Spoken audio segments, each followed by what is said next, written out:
How we doing, guys? Great. Talk a little bit about the importance of pace and tempo with your offense, especially in a game like this against a high-scoring team on the road. I think pace and tempo is important for your team every week. You can go fast, you can go slow. I think the biggest thing you're trying to do is control the pace and the tempo of the game, and typically you do that through execution. And if you stay on the field because you're executing ball plays, that's a good thing against any team. Obviously, they have a prolific offense, but they're pretty darn good on defense too. So the biggest thing we're going to do is focus on us and what we need to do to be effective, moving the football and scoring points offensively. Dak was added to the injury report yesterday. I know he did everything, but did it come on that run that he had late in the game, or Yeah, he went I think over? he did, yeah. Was there anything that was limiting him in any way, even No. if he took every? Yeah, had a full practice. So no concerns at all? No concerns.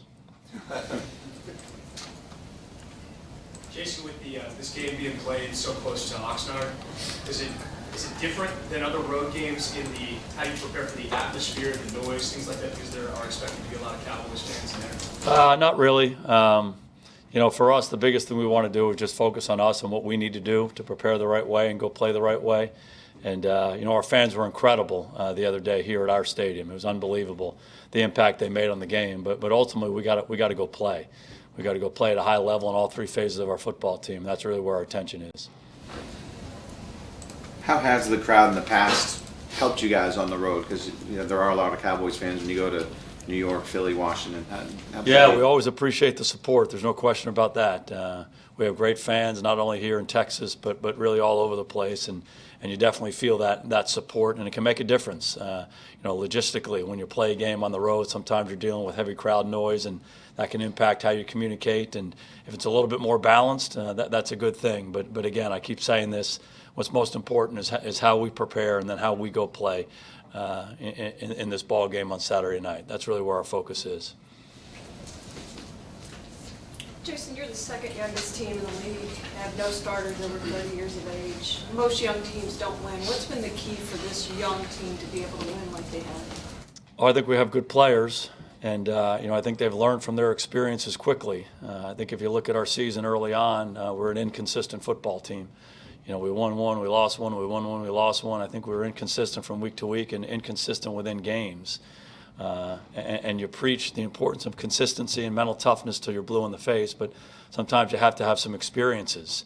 And we had some real life experiences that weren't very favorable, but I do think we learned from them, and we're able to build on some of the good things we did early in the year, and I think we were able to learn from some of the negative experiences, and that's what's most important, individually, collectively, as players, coaches, as units, and ultimately as a football team. I feel like we've done that over the course of this season. Do you coach differently when you have a young team, or do you just emphasize different things because of the youth? Oh, I don't know that you say we have a young team, we're going to coach this way, or we have a veteran team, we're going to coach this way. I think you coach. You try to help guys get better individually. You try to help the units grow and the team grow. There are some things that you have to be more mindful of when you have players who haven't done it before. But that's not to say you're not coaching the veteran players. You're coaching those guys as hard and as well as you can anyway. So, there's certain things you have to be maybe a little bit more aware of, the first time around type things that players might not be exposed to. But as much as anything else, you're just trying to coach them as well as you can and try to help them grow week by week. Jason, do you feel like the team is playing the best right now that it has all year when you look at how it was earlier in the year to now? You talked about inconsistency. So. Yeah, that's for other people to decide. Our focus is on this Thursday practice that we're going to have today. And, I know our guys come to work every day. They prepare the right way, and we try to go practice the right way. And, if we do that again and again and again, that's what gives us the best chance. So that's really where our focus is. You talked about the one-possession games you guys have played this season. How much is the Thursday work when you guys do the 2-minute drill benefit that when you know that these games come down? Yeah, I think it's critical. You have to work hard on situational football. Really, from day one of training camp, we try to make that a huge point of emphasis, and maybe no more important situation than a 2-minute situation. I think if you look at games across the NFL, prior to the half and at the end of the game, Your defense is out there trying to make a stop. Your offense is out there trying to score points. So it happens at least a couple times, usually 3 and 4 times in a ball game. And you have to be great in those situations. We'll continue to work at them. We're not perfect by any means in those areas, but it's a big point of emphasis for us. I think we're getting more and more confident when those situations come up. You keep track of that during training camp. I know, like, who wins each day. Do you do that throughout the season? Oh, we compete. There's no question about that. We don't have the big chalkboard out there and say, hey, you guys won this week. But I think deep down they know who wins and who loses, and that's an important part of that whole drill. Y'all started to win on the road in November. Is there anything you can point to in some of those later games of what you fixed on the road? Not necessarily. I just think you try to grow as a team and you learn from your experiences. And, I don't know if it matters that much to us, home, road, moon, or parking lot. The big focus is just being our best every day. And we just try to lock in our preparation, what we need to do today to get ourselves ready to go. And we'll keep emphasizing that as a staff. We practice outside every day this week since you'll be playing outside. We will practice outside today. I've not made the determination on tomorrow. We'll let you know. You'll be the first guy to know. Why are you outside today? Because we're playing an outdoor game, and the weather is somewhat similar to what we may be facing on Saturday. So you try to replicate that environment as best you can. You update on Beasley and some other Malik Collins, will they go today? Beasley will not practice today. Who else did you ask? Malik Collins. Malik will probably be limited today. Blake. Blake probably will not practice today. We'll let you know afterwards. Noah. We anticipate Noah practicing, yes. Respect was a theme that you have carried from the start of the season.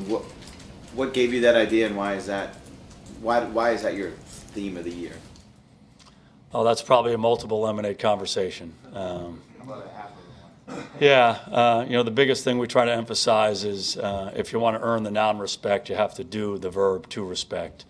And, the way we define that is to act in a way that demonstrates high regard, to value, to care for, and to appreciate. And so if you think about what you're trying to do each and every day with this opportunity that we have, with the talents and abilities that each individual has, the privilege we have to do what we do, the details, all of the different challenges you have in preparing to be your best. I think if you have a healthy respect for that and for your teammates and for your coaches and for everything we try to do each and every day, typically good things happen. So it's always been a point of emphasis for us, and it'll continue to be. And that's really what we focus on, the verb to respect. How have you seen Cheeto progress this year? He's had his fair share of targets, maybe even more with Byron playing so well. Yeah, I think Cheeto has grown a lot. We put a lot on him. We play a lot of single high coverage where he's out there by himself, and he's just a good football player. He has all the physical traits that you want, and he has the right competitive spirit to play that position. And, one of the things you find out when you play corner in the NFL is the quarterbacks are good and the receivers are good. You're not going to win every time. But how do you respond to those? And I think time and time again he's responded the right way and made a number of big plays for us. He keeps getting better week by week. Your offense struggled a little bit earlier in the season. Are you satisfied how that's come along under Scott Linehan the last, 8 weeks or so? No, we're never satisfied with anything around here. We're always striving to get better. I do think we've improved.